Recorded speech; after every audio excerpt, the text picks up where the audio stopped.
விஜய் வந்து அஜயை வந்து அடிச்சதுக்காக வந்து ராகினி செம டென்ஷனாக இருக்காங்க. ராகினி சமாதானப்படுத்த எவ்வளவோ வந்து அஜய் முயற்சி பண்ணுறாரு. ஆனால் ராகினி செம கோவமாயிடுறாங்க. அடுத்து வந்து யமுனா, நர்மதா எல்லாருமே வந்து தாத்தா பக்கத்தில் உட்காந்து செஸ் விளையாடிட்டு இருக்காங்க.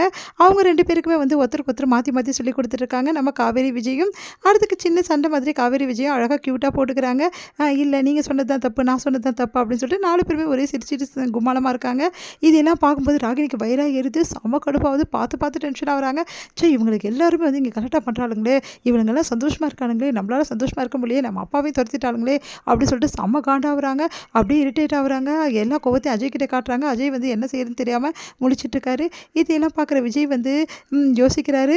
நம்ம காவேரி பண்ணுற அட்டகாசத்தை, காவேரி நீ பயங்கரமான ஆளாக இருக்க, எப்படியெல்லாம் வந்து ராகினி வந்து அலற விடணுமோ அப்படி பண்ணுற அப்படின்னு. நான் என்னங்க பண்ணேன், எனக்கு தெரியாதுன்னு நினைக்கிறியா?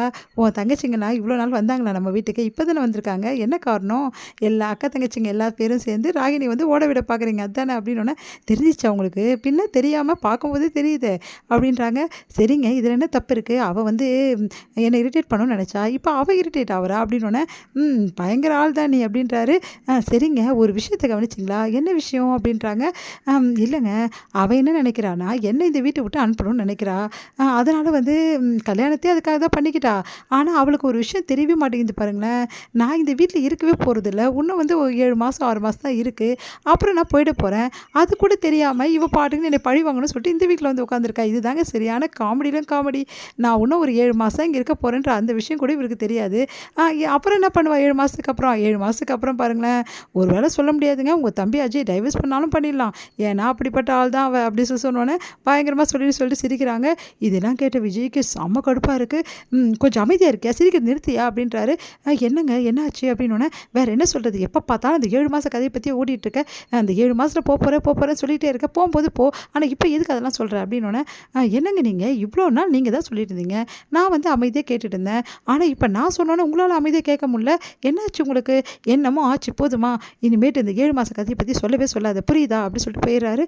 உடனே வந்து சந்தோஷம் தாங்க முடியல நம்ம வந்து காவேரிக்கு. விஜய் வந்து கோவப்பட்டது, அவங்களுக்கு வந்து உரிமையாக வந்து நினச்சது, அதெல்லாம் இப்போ வந்து கேட்டு சந்தோஷப்படுறாங்க.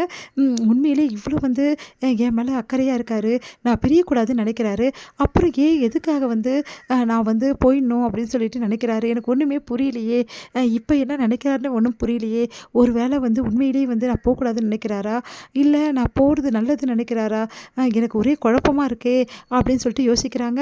அடுத்து வந்து இங்கே என்ன பண்ணுறாங்கன்னா, செம்ம டென்ஷனாக இருக்காங்க ராகினி. அப்போ அஜய் வந்து எப்படி பேசுது ராகினி கிட்டே, ரொம்ப கடுப்பாக இருக்காளே, அவங்க அப்பா வேற போயிட்டாரு, அதனால் இன்னும் டென்ஷனாக இருப்பா, இப்போ பேசுறதோடு பேசாமல் இருக்கலாம் அப்படின்னு சொல்லிட்டு நடுவை பார்க்குறாங்க. உடனே வந்து அஜய் பார்த்துடுறாங்க ராகினி, அப்படியே பார்த்து முறைக்கிறாங்க.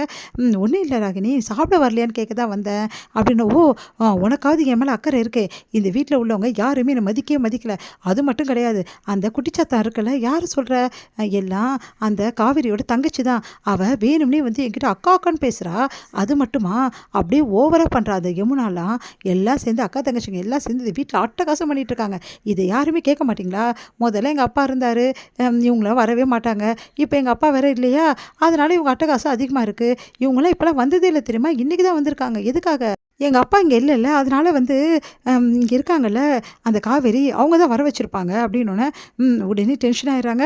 அவள் வர வச்சுருப்பான்னு எனக்கு நல்லாவே தெரியும், வேணும்னே என்னை வெறுப்பேற்றதுக்காக அக்கா தங்கச்சிங்களாம் சேர்ந்து இந்த மாதிரி அவங்கள பண்ணிகிட்ருக்காளுங்க, எல்லாருக்கும் இருக்குது, நான் விடவே மாட்டேன் ராகினி டென்ஷனாக சொல்லிட்டு இருக்கும்போது அஜய் வந்து அப்படியே வந்து காதலோட கையை பிடிக்கிறாரு. உடனே கையை அப்படி உதறி விட்டு அப்படி முறைச்சி பார்க்குறாங்க ராகினி. பார்த்து அஜய் பயந்துடுறாரு. இதோட முடியுது.